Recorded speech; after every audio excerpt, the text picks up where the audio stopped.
And I think really doing something you love and be able to go home at night saying, I've had a great day because I've made something really beautiful, I've done something or invented something, whatever it is very high up on the list of things that contribute to a happy life.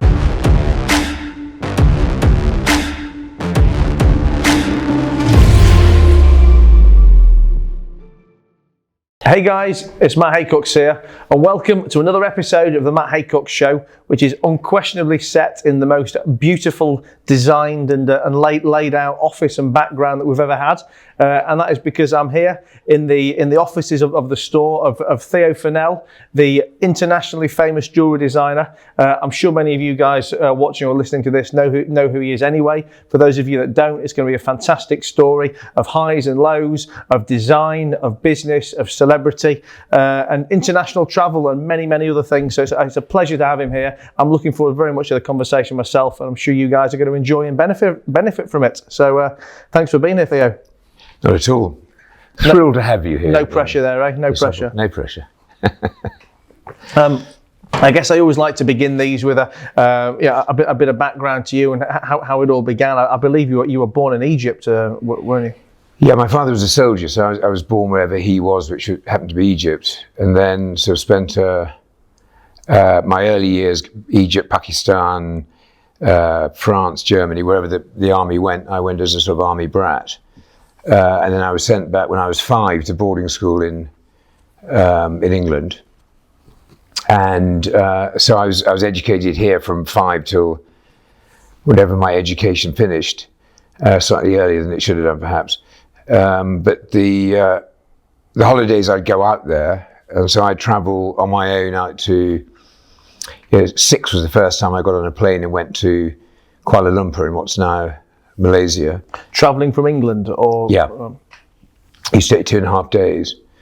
And we were taken out by Universal Aunts, who were these old biddies in tweed suits. Didn't matter whether you were in Karachi or Frankfurt, whatever, they all had tweed suits on and big hats, and you'd have a thing like Paddington Bear saying, "My name is Theo, I'm going to Kuala Lumpur," and they would pick you up. I don't think nowadays you'd be allowed to do that. Have little 6-year-old boys being picked up by old ladies in foreign climes, but it was an education. I'm trying to get my 15-year-old daughter on a plane on her own in about 3 weeks' time, and our mum won't allow it. So. Yeah, we'll just get one nice man, Universal Uncles. I'm sure he'll look after him. And tell me, I mean, when you were at school, when you were, during your educational times, were you creative and artistic back then? Yeah, I think I was. I mean, I wrote appalling poetry. I drew pretty average pictures. I loved painting. I loved reading. I loved all that stuff. But I also played a lot of sports. So I was kind of allowed to be a bit of a sort of flaky poet, come creative type, because I played sports. I think if I'd only been a flaky creative type, I may not have got through it. And how did that then kind of translate into starting your own business, into designing jewellery? Well, I think finally the education I had was particularly unsuited to what I wanted to do. I think if I wanted to go into the city or wanted to do anything else, it would have been fine. But it was a time when everything was kind of exploding. The creative juices were flowing in Britain. The 60s had just sort of happened, and the 70s we were getting to burgeon, and there are all kinds of things that you could consider doing which you wouldn't have thought of even 10 years before, whether it was design, whether it was painting, whether it was clothes, music, all those things.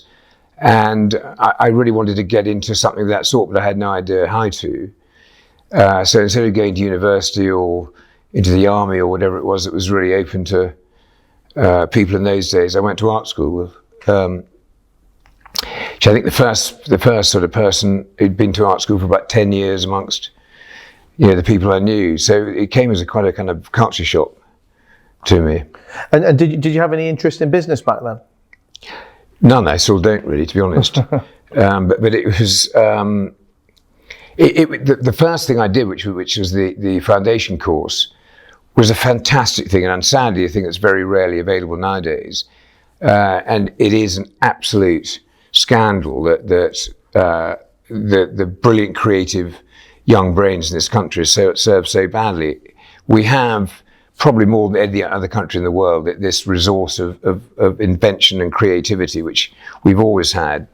We're just incredibly bad at getting it out there and encouraging it. And you know, I see kids all the time when I go to you know, the various art schools. I go and talk to people, and I do various sort of projects with them and a bit of mentoring and stuff. I see kids who really should be going on into the trades, but they can't afford to go to art school.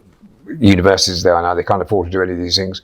So all those places have been taken up by foreign students, mainly Chinese, who've been given the best education imagine because they're prepared to pay for it. And we're just throwing away this resource. But in those days, York Art School, which was fantastic, which is our local authority, taught you a bit of everything. I mean, literally taught you a bit of pottery, a bit of photography, a bit of drawing, sign painting, lettering, everything. It was just a fantastic year where you did a little bit of everything, and at the end you chose which you wanted to do.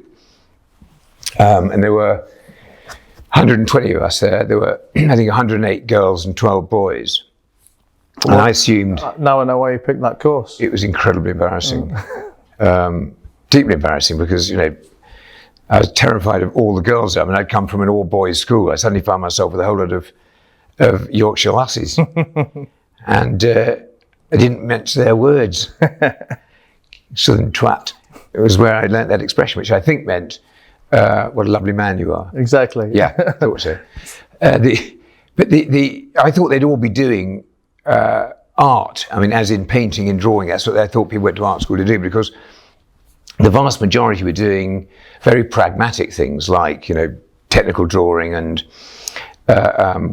creative design and, you know, book covers and that kind of thing. Things that actually had a job at the end of them. Well, I was still learning to paint, which of course had no job at the end of it at all. So then at the end of that year, which I absolutely loved up there, I came down to London and went to Art College Byam, which is up in High Street, Ken there, which is right in the middle of everything. Bieber, Tiger hung on you, Mr. Freedom, all these incredible shops. And Kensington Market, which was, you know, you've got stone just walking past it, which is full of all these little kind of little boutiques selling, you know, leather boots and Afghan coats and whatever. So it was right in the middle of this really blossoming creative kind of time and place, and I still had no idea what to do.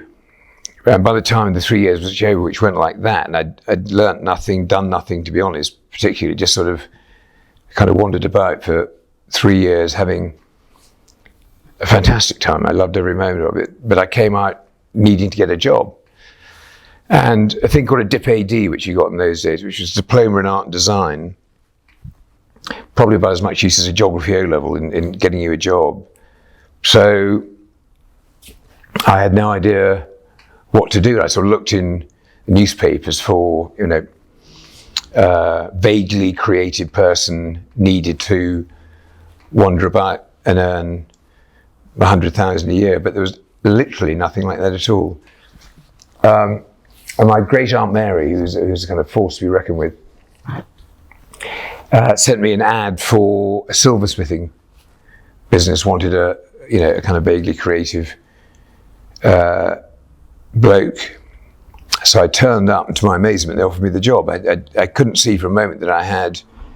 Had you ever worked with silver before? No, or anything of that sort. In fact, to be honest, I didn't really know there was such a thing, which most people don't know. I mean, you just sort of see silver candlesticks and you see silver trophies, but you never kind of think, someone's made those. Where do they come from? Yeah, it's like so many things until, you know, you look at that program, whatever it's called, how things are made or whatever it is, how it's made. You just think, never occurred to me. I saw one on a canoe the other day and I thought, never occurred to me that's how you made a canoe. I just assumed they sort of came. But I didn't really, to begin with, I didn't really have much to do with the process of looking at, of making them or designing them or even sort of looking at these things. As with everything in those days, you started right at the bottom, sort of sweeping the floor and things.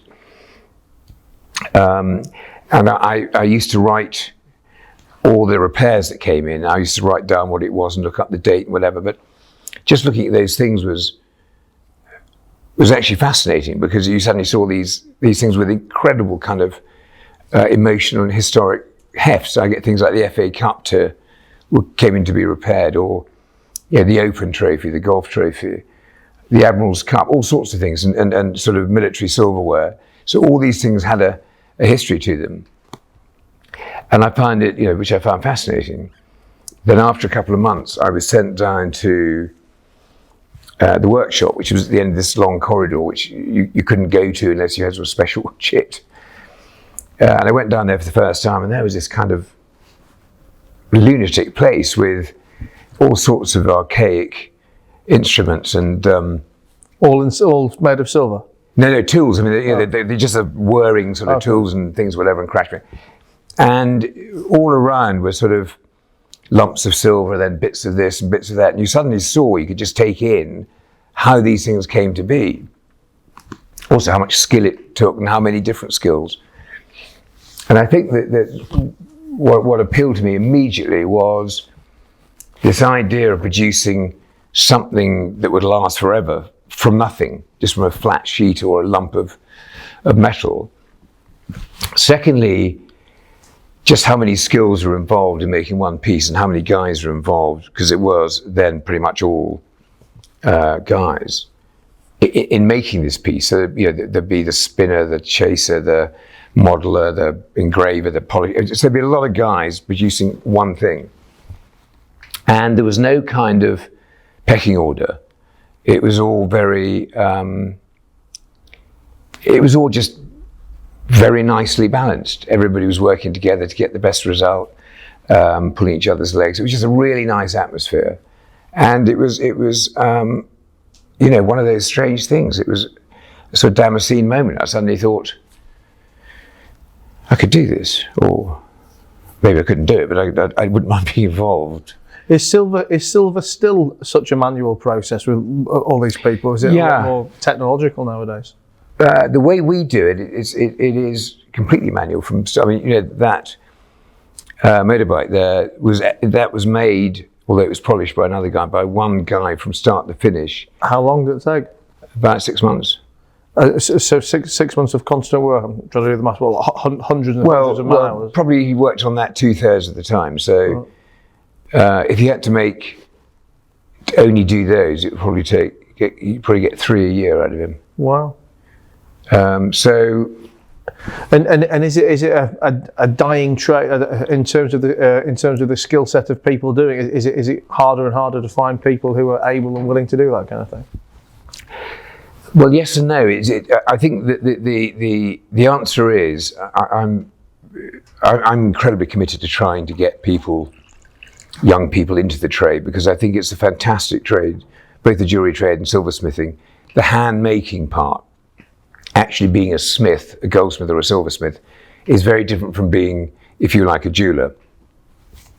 The vast majority of jewellery and silver nowadays is made, cast and stamped out and made in great bulk, and mainly not in this country, mainly made in the Far East. And it's made like so many shoes are made, or whatever it is. But hand making, which is infinitely superior, whether it's jewellery or silver, it's just a much, much better thing, is something of a rarity. And I'm very committed to try and get young boys and girls, young men and women, into the trade, because I think it's a fantastic life. And I think it's, one of the great problems is that so many people nowadays look for something that's both glamorous and instantly financially rewarding. And so long as we continue with this idea that money is everything, and the measure of success and happiness and how good your life is money, there's always going to be 99 people out of 100 who are deeply disappointed in life. But sadly, they don't realise early enough that the best fun they're having is the fun they're having. It's hanging around with friends, is sitting around having a laugh, doing what they love doing, really enjoying what they do for a living, and not finding themselves, thrice divorced with 8 children who won't speak to them, living in some godforsaken place to protect their tax situation. And I think really doing something you love and be able to go home at night saying, I've had a great day because I've made something really beautiful, I've done something or invented something, whatever it is very high up on the list of things that contribute to a happy life. And I don't really know an unfulfilled or an unhappy craftsman or woman that is really good at their job. And I think it goes with everything. You know, the more you do it, the better you get.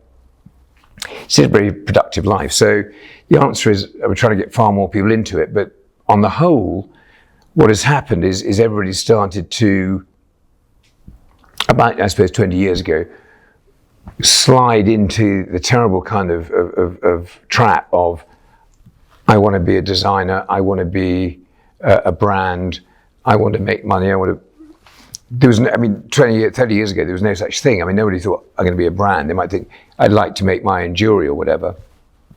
And, some people like the idea of that sort of self-indulgence, just making it all yourself. But I think working in a team of craftspeople is far more productive than all that.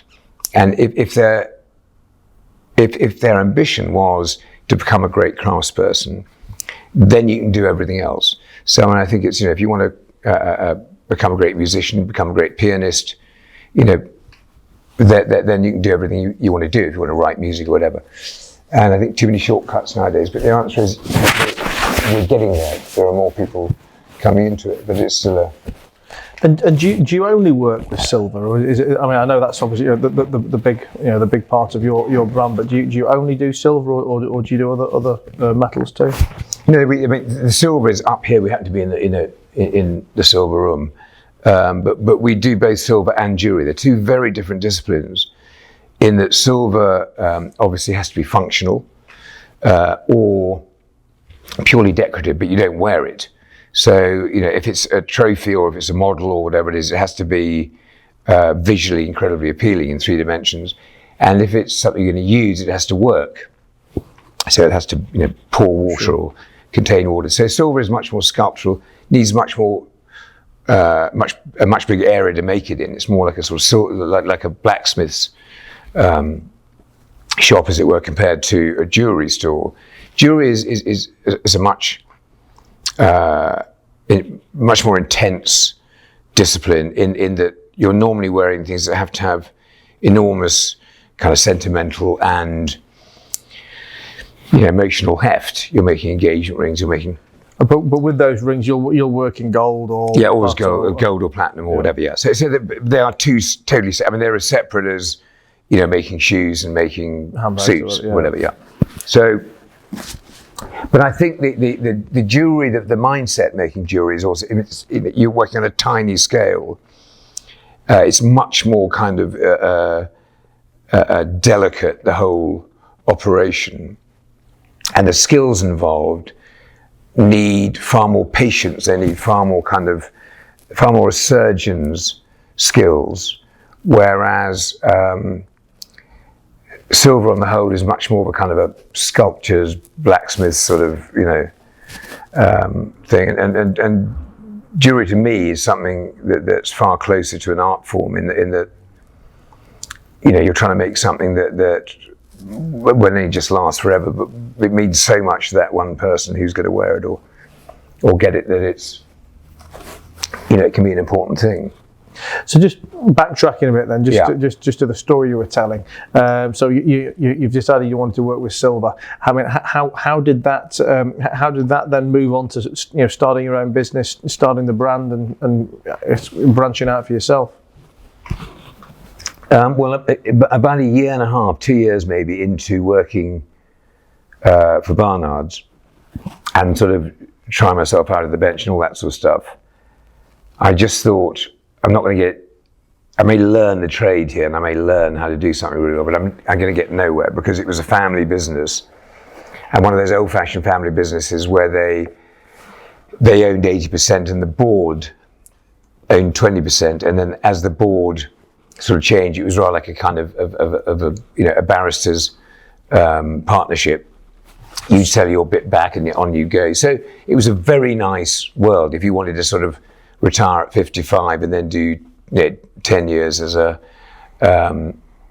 director and then go off and play golf, whatever it is. But I 55 seemed 10 lifetimes away then. I just couldn't bear the idea of waiting and doing all this sort of stuff. So I also assumed after 2 years I'd learned everything that you could possibly learn about making silver and doing all that sort of stuff. So I saw that there was a studio come office come workshop directly opposite Barnard's in Hatton Garden for rent, and it had a sitting tenant who's known as Frith for no other reason than his real name was Marcel, and he was actually Czechoslovakian, but both were close enough for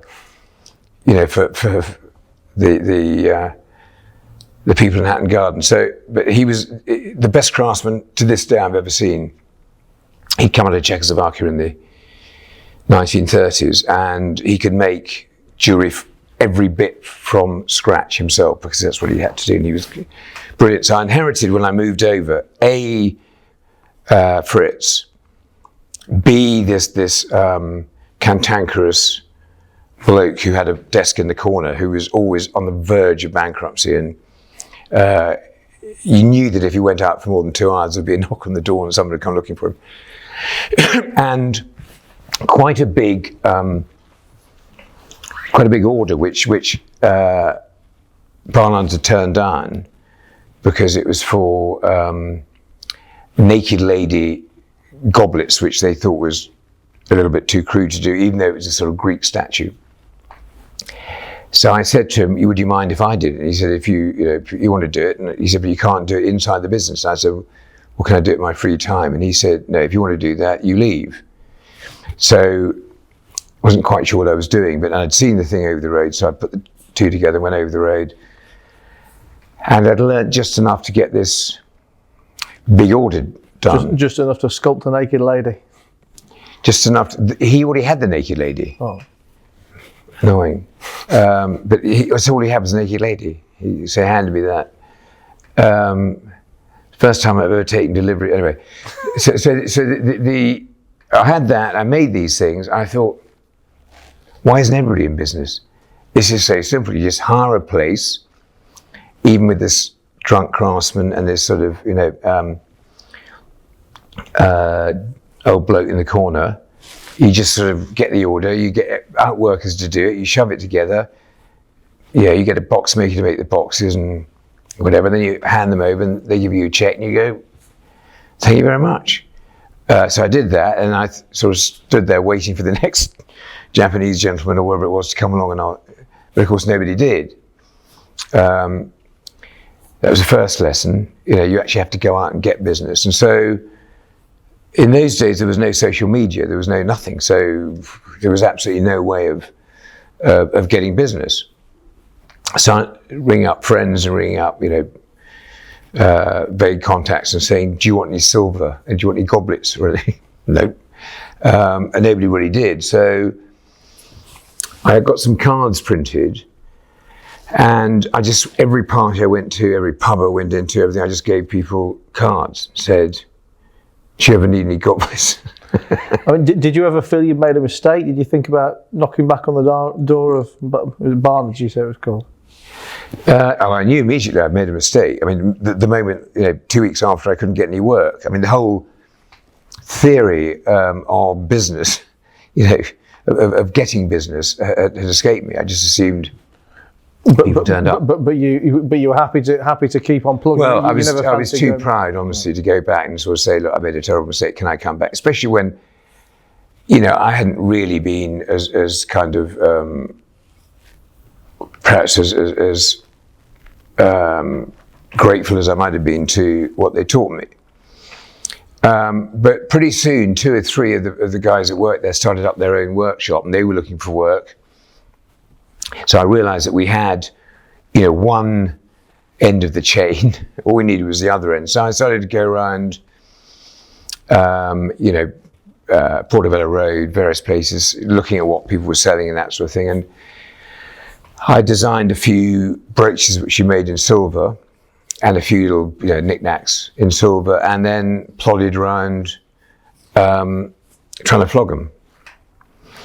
And I realised I really didn't enjoy doing that. I was essentially a travelling salesman, my own thing, and then by chance I sort of met this bloke in a pub who had a big order, quite by chance, he wanted to fulfil, which required a whole lot of things being made in silver. And in those days, the colour supplements, which were the main source of selling things in bulk, because there was no website, or no internet rather, and no whatever, used to have a lot of ads in them saying limited edition of 500 silver goblets to commemorate the Battle of the kind of thing, or boxes. Yeah. I thought, who the hell buys those? But turned out quite a lot of people did. And this company that was doing it, run by a couple of likely lads, one who'd been in advertising, one who came from a sort of fairly kind of obscure background, never quite ever worked out what he had been and what he did. Chances, really. I thought, we can do this. And they came up with a couple of cracking ideas. The first one of which sold beyond anything that they'd even begun to realise, which gave me the first time I'd ever had real production problems and making things fast. I learned a huge amount about production, how to get things made, about sorting out those sort of problems, which I, to my amazement, although I'm very impractical in many ways, I turned out to be quite good at. So I found all these kind of people who worked in odd parts of London doing stamping and doing whatever. So I did that, and we all made a lot of money out of the first one, but enough for me to pay the rent for a couple of years and put a bit of money in the bank and go towards the next thing. And then they said, we got another one that we think the people who bought the first one would be really good. We'll buy. And I thought, well, that's fantastic. You don't even have to advertise, just write to them all. And, say 1 in 3 buys it, you've got no advertising costs. We'll still. And then if you've got some money, then you can advertise again. And they said, well, how do we write to these people? I said, well, you must have sent them these things. So obviously you've got their addresses. And they said, well, what we did was we had their addresses on, which they filled in on the form. Oh, the coupons. We stuck them on the parcels and sent them out. You must have, put down their names or whatever. No, so we did that for a couple, and we thought, hang on, this is mad. We'll just stick them on. And I said, so they literally, they had this unbelievable customer base, which they just lost by taking a shortcut. So I guess by a succession of pretty obvious mistakes, both my own and other people's, I began to realise what was going on. And I didn't particularly know the right way, but I was pretty soon finding out what the wrong way was. And so that's how that started.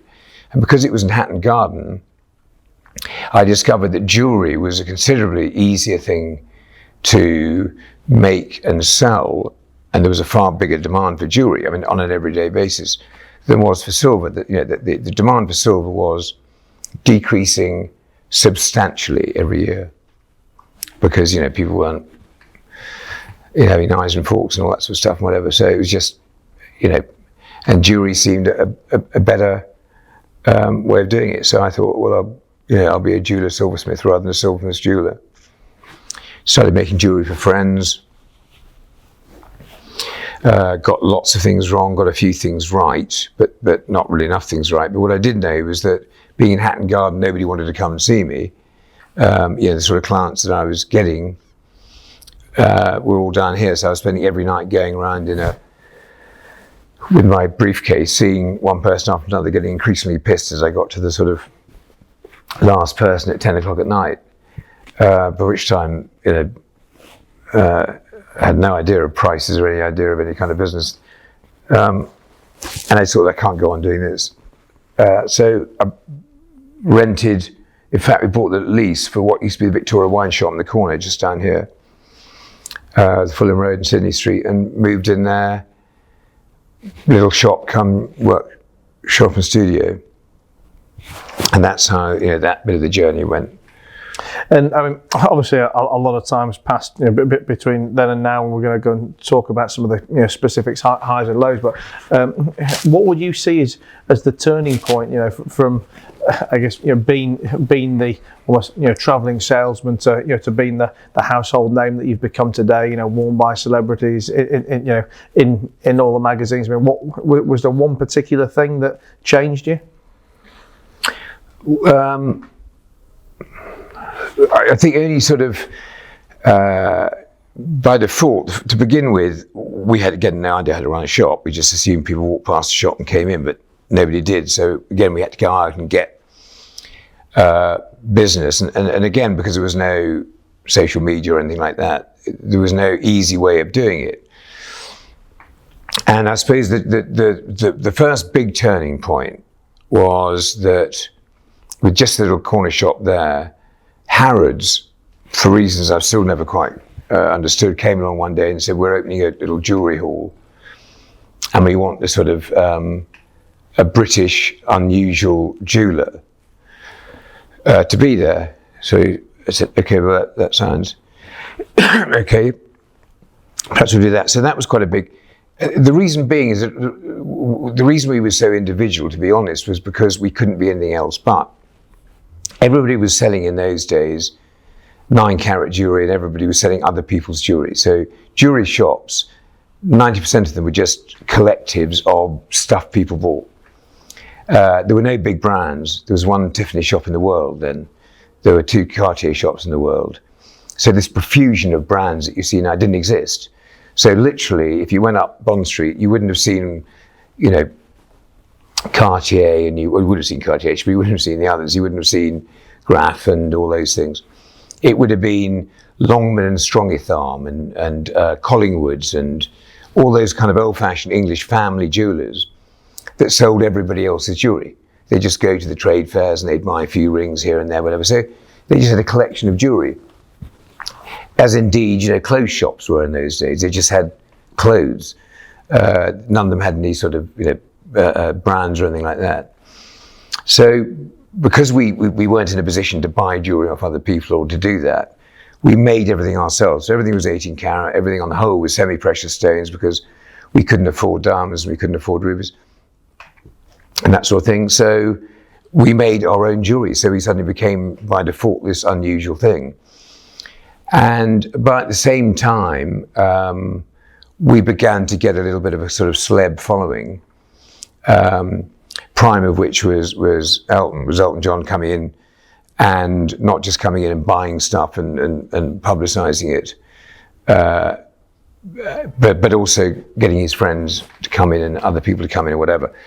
And in some cases, when people sort of discover somebody, they like to keep it quiet because whatever. But he's incredibly good at fostering young businesses and getting young people involved, and he was unbelievably helpful and generous in getting other people in.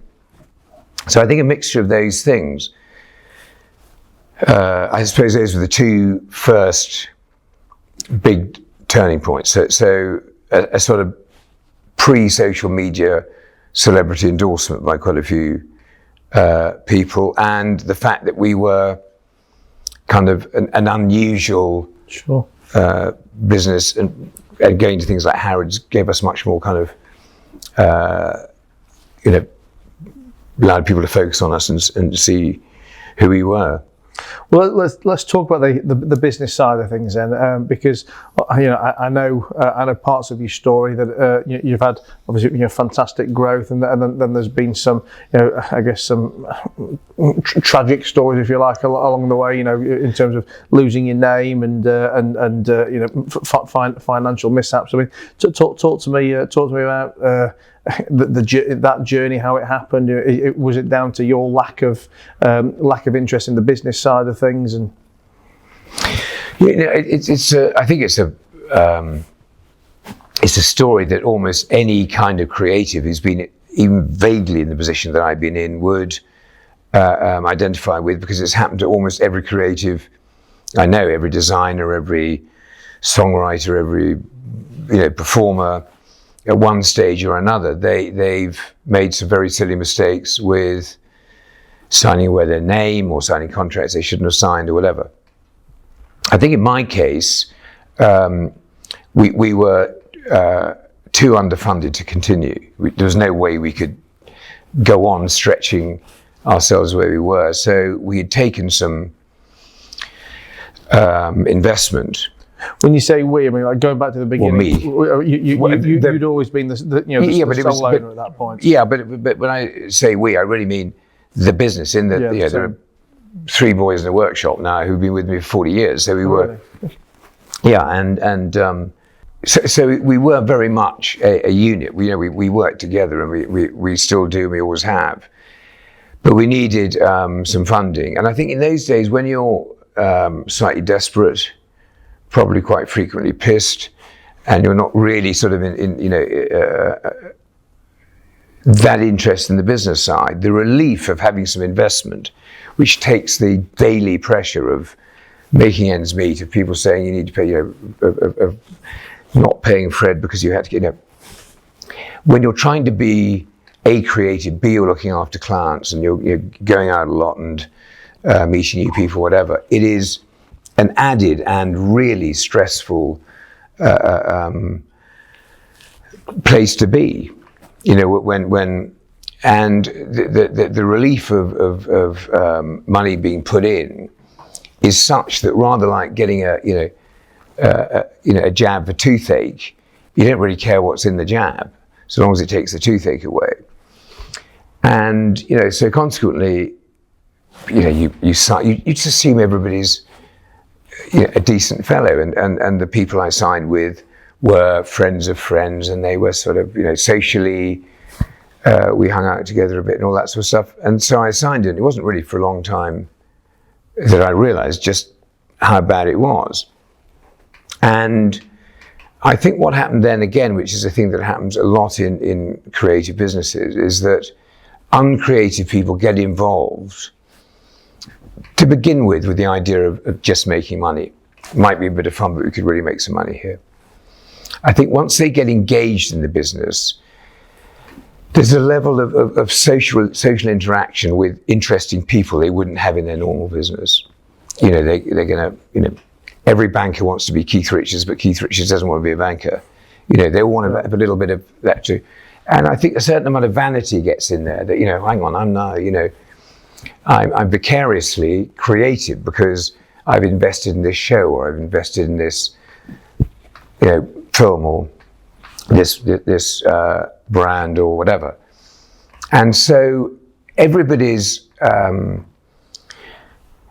attitudes get a bit skewed. So the non-creative starts to get a little bit creative, starts to suggest things that, might be a good idea. I've just seen this thing, why aren't we doing handbags, or, everyone else is doing. The creative tends to get pissed off. What do you know from handbags? I'm not doing the books, whatever. So you start to get, it happens 1,000 times. You start to get a little bit of friction. And then you start to realize that there's also a little level of vanity, that the person is now not just Fred Bloggs, owner of, coal sheds. He's now Fred Bloggs, also owner of, Sod Me Records, or whatever it is. Yep. And the whole dynamic changes. And at that stage, it's very rare that the creative and the suit manage to stick together. The creative world is littered with disastrous yin and yangs, as it were. And occasionally you get a good one. Everyone goes, well, yeah. But even when somebody has done a great job to begin with, it's not always they're not always the right person to take it forward. I mean, what do you think you'd say the recipe would be for a creative in a suit, having a harmonious and profitable relationship? Because I guess I'm trying to think about it while I'm talking to you. Like on the one hand, you could say, well, you both stay in your own lanes. One does the creative, and one does the books and deals with the money. But then I think I would see it more that each has to have an understanding and appreciation of, each other's side, because as a suit, it will be very easy to tell the creative, the materials you're using are too expensive, you need to change that. And as a creative, it will be very easy to tell a suit, you don't know what you're talking about, and if we don't use this expensive stuff, it won't sell. And undoubtedly, there's a happy medium between those two things. But I guess, for me, I'm kind of answering my own question, but I mean, it's that balance, if you like, of, I don't know, maybe being 80% in your own lane, but having the understanding and respect of the other side of things. Yeah, I think you're probably right. It's a very difficult thing to achieve. It really is a difficult thing to achieve, because I don't for a moment deny that creatives can be difficult and queasy and aggravating and whatever, and I of all people can be, and suits can be overbearing and boneheaded and lacking in perhaps tact and appreciation of the finer things. But I think that the real trick is to both agree what the parameters are of each other's input. I think it's to be appreciative of each other's input and understand what it is the two are going to do. I think it's like any relationship that it needs to start off with understanding that then matures. I think if a relationship runs its course, or it becomes too complex or whatever for either party, they either have to look for help or withdraw. And I think in this case, there's no doubt that both sides really didn't understand the ramifications of what was happening. We suddenly took off very quickly, and before we knew it, we were in Harrods, we were in Japan, we were in Neiman Marcus, we were all over the world. I was running around from A to B, doing shows in all these places. Nightmare situation. With really no training. None of us knew about distribution. None of us knew anything about how this worked, or advertising, or whatever. And we had no money. And I think that was the stage at which we should have sat down and said, we need somebody to run this properly. Really somebody who's got the experience of distribution, of manufacturing, of all those sort of things that need to be done.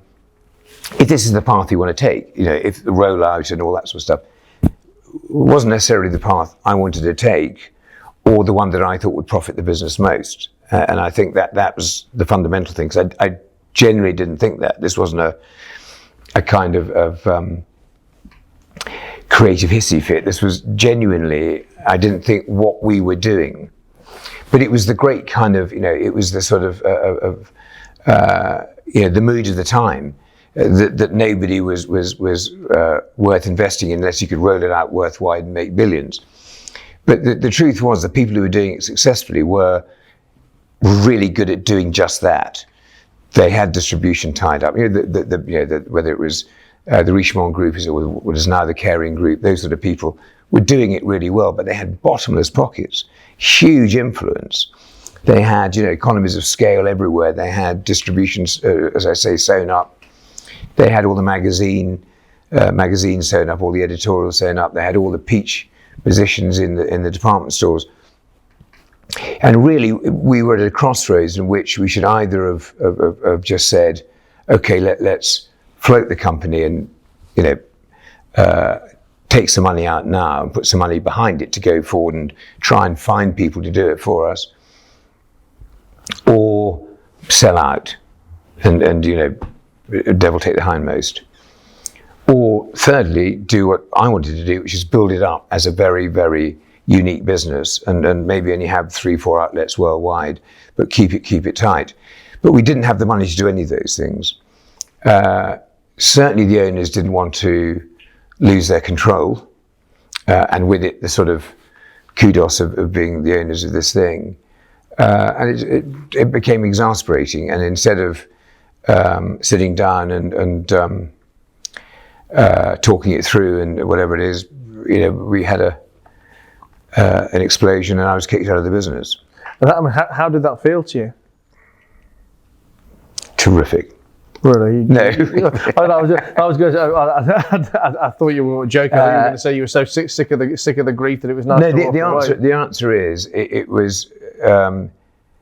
I was astounded because the person who was, without a doubt, at that time holding the business back was the other side. I mean, it obvious to almost anybody, but I only had 20% of the business.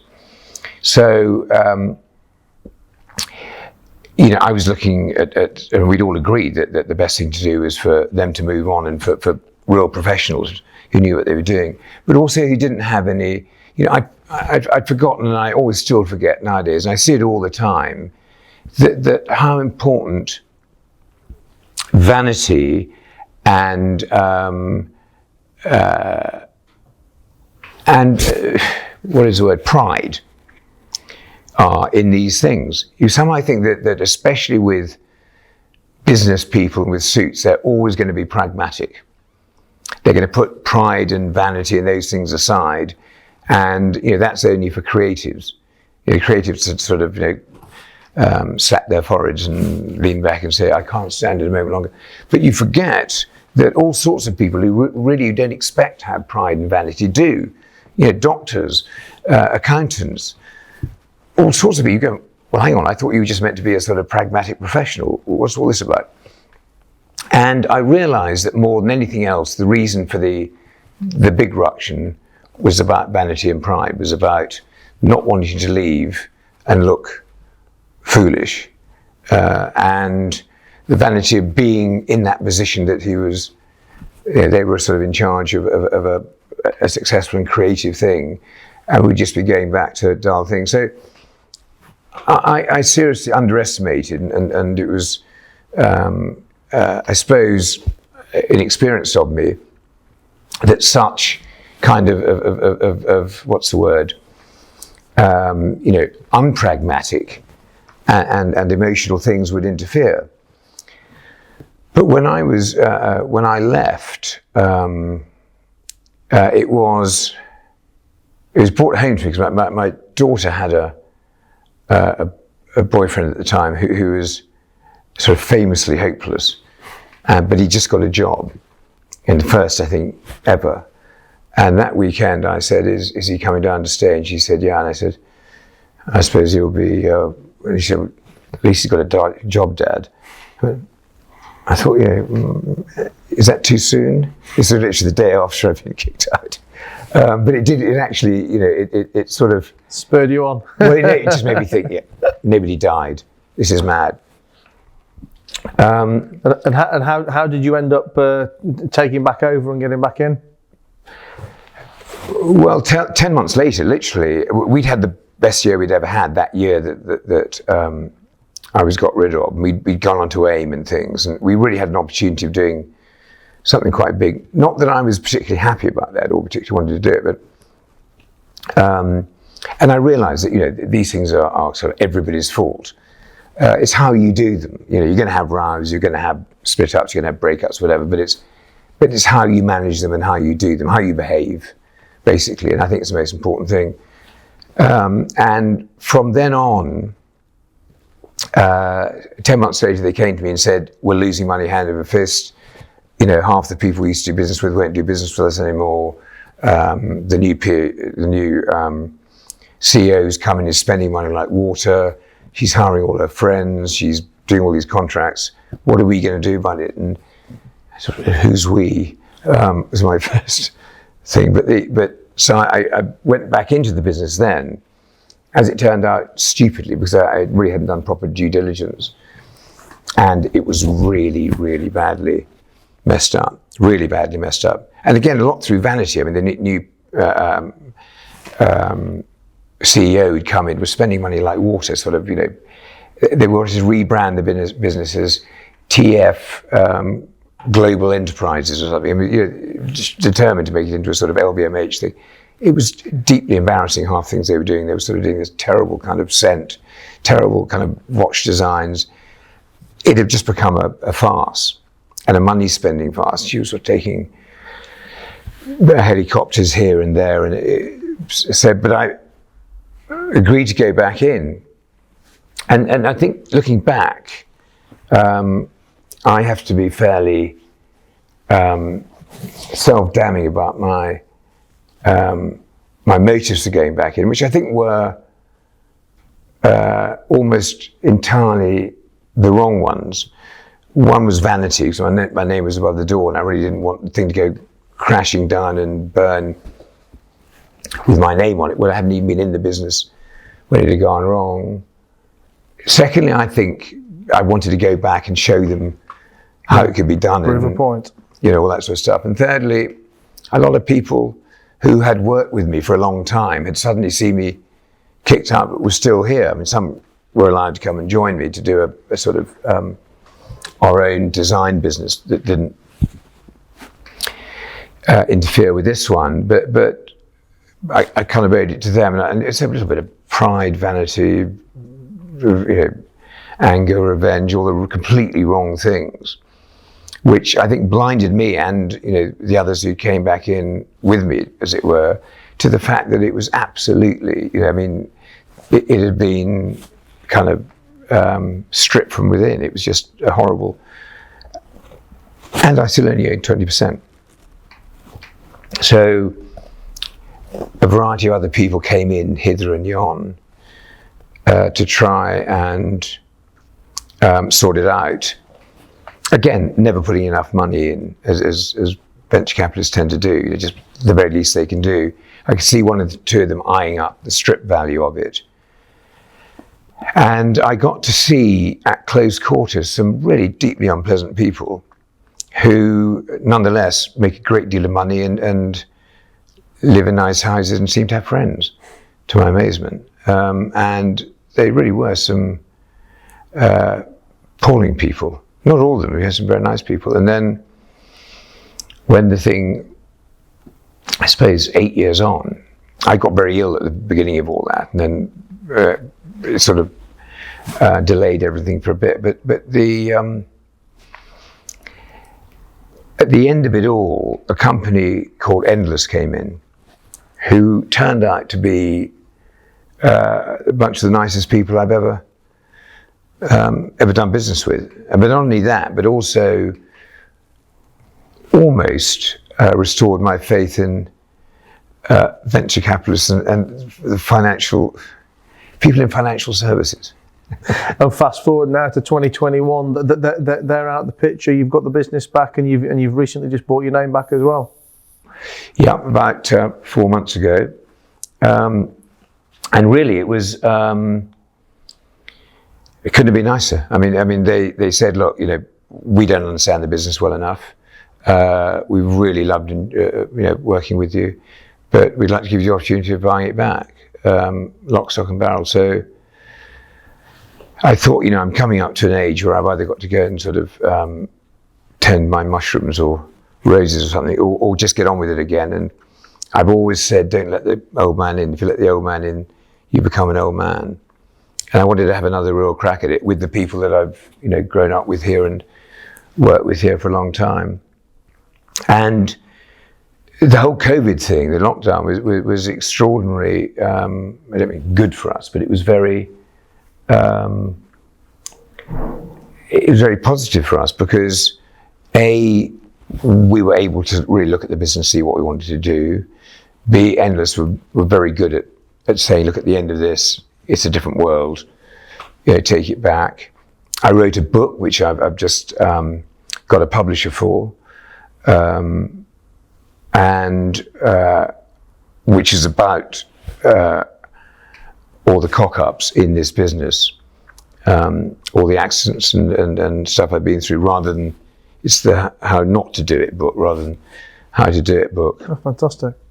Got a bunch of great people around me here, and through the lockdown, we started to do more and more bespoke work, and the bespoke work has been fantastic. So that's what we're doing now, lots of it.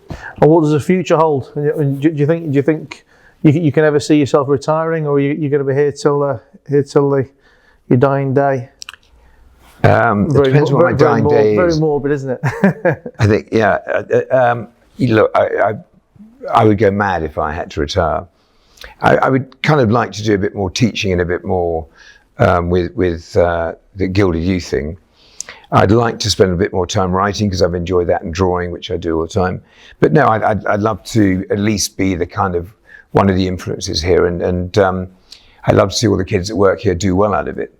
And you know, I would be murdered certainly within a month of retirement by my wife. So I don't fancy that.